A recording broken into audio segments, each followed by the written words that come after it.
Okay, so you're driving on a freeway and a car cuts you off, is weaving in and out of lanes, and the least dramatic thing you would think of is, I wish that guy had a cop behind him and like do something about it.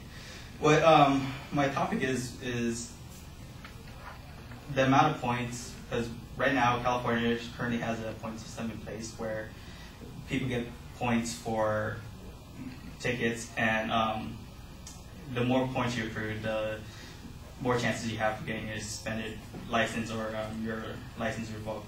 What we need to do is we need to take more active steps to prevent people like this from keeping their driver's license and be more proactive in suspending license and repeat offenders. What I'm trying to aim towards is a harsher penalty or a harsher guideline, in one where one could get their license revoked or suspended more easily. What I'm going to share with you today is what California currently has as its point system, careless driving and the statistics, and how I want to change the current system. First, according to the California DMV, we use a point system to rate driving records, and we all start with a clean record. Examples of 1-point incidences is a minor movement violation, such as an illegal turn or turning without signals. And then there's also issues such as vehicle mechanics or additional equipments, such as brake issues or child safety seat violations. Things that will get you 2 points is reckless driving, such as going 24 miles over speed limit or weaving, driving on suspended or revoked license, and also hit and run accidents, and driving under the influence of drugs or alcohol. Now that you know what the point values are, what do the points exactly do? As you acquire points, the more points you accrue has the higher chance of getting your license suspended. If you get about 4 points within a 12-month period, you have a chance of getting the DMV has the right to revoke or suspend your license. It's 6 points within 2 years, and then 8 points within 3 years.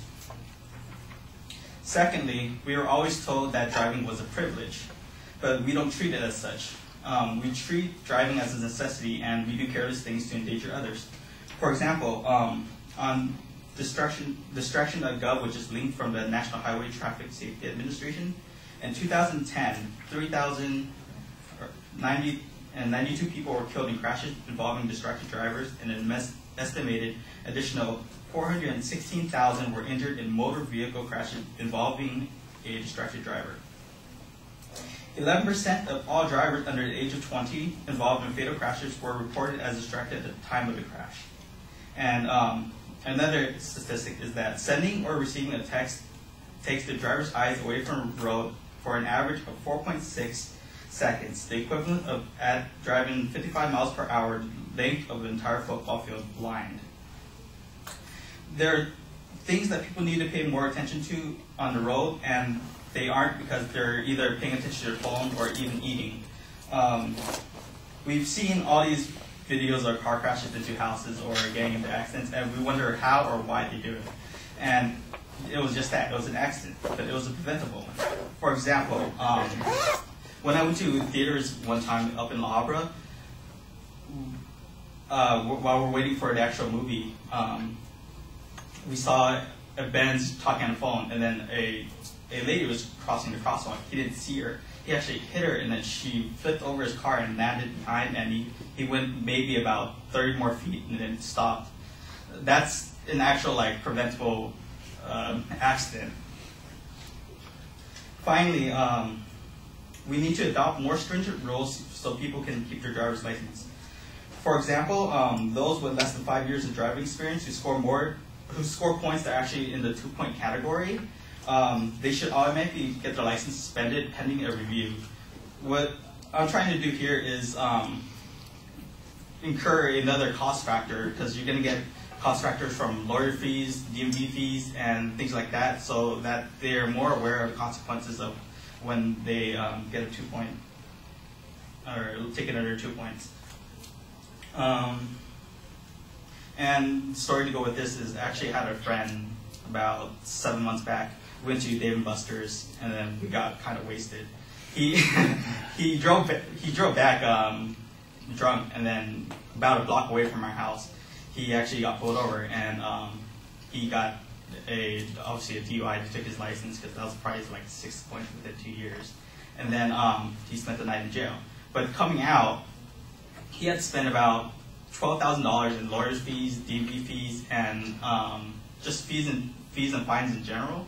So that was an actual deterrent for him to drink again, or drink and drive again. I mean, we still go out, we still drink, but he's actually more aware of like how drunk he is, and because any more DUIs, he's actually going to get his license revoked.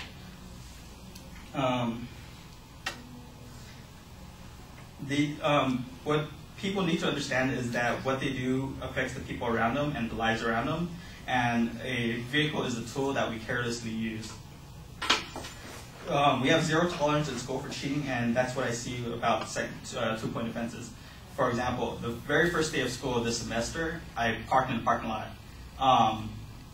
After about 8 hours, I came back out.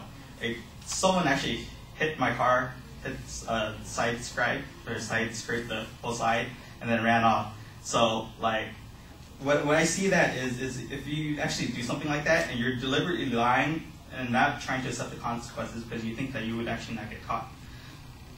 In conclusion, what I hope to accomplish is to persuade you that we need stricter guidelines for driving and for us as a society to see that driving has a huge influence and how much we take that for granted.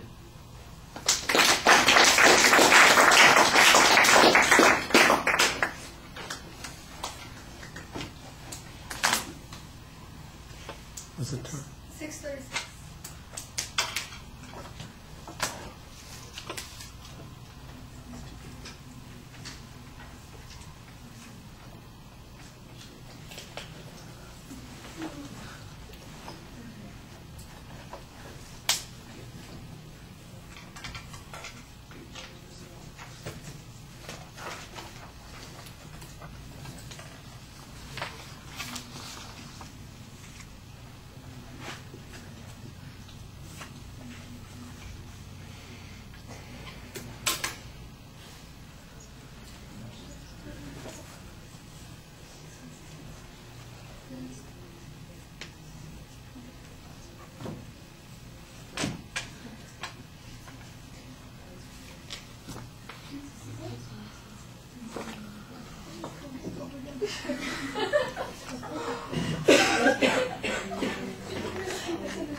Ryan, did you get a chance to do an oral evaluation? Yeah, You I did. did one for.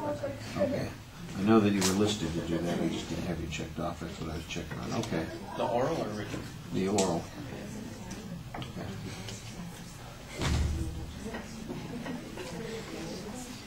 All right. Well, I like the visualization at the beginning. The transition to the topic was clear. You have a very clear statement of what your goal is. I do think that your secondary points need to be phrased a little bit more like claims, and that they need to build more dramatically toward that particular goal. You need to show us, for instance, that the point system that we're using is insufficient, that it's not being enforced, or that if we got to the point at which some action was taken quicker, we would have fewer problems. And I don't really get much sense of that. I understand your frustration about some of the problems that happen when people are driving in an unsafe manner. And the examples that you described, for instance, seeing somebody who is distracted using their cell phone causing an accident, or having a hit-and-run driver screw up your car in the parking lot. You need to connect those to this point system, which is really what your argument is about. Do you think that if there was a different point system that we would get less of that? Or would it be an incentive, actually? For instance, the hit-and-run person might very well feel like, well, I've had an accident, I'm going to get no points if I run.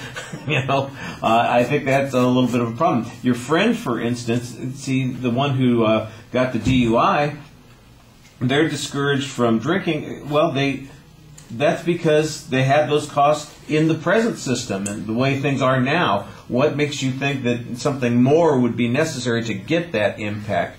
I think you have a good idea here, and there's definitely a problem with the way a lot of people drive.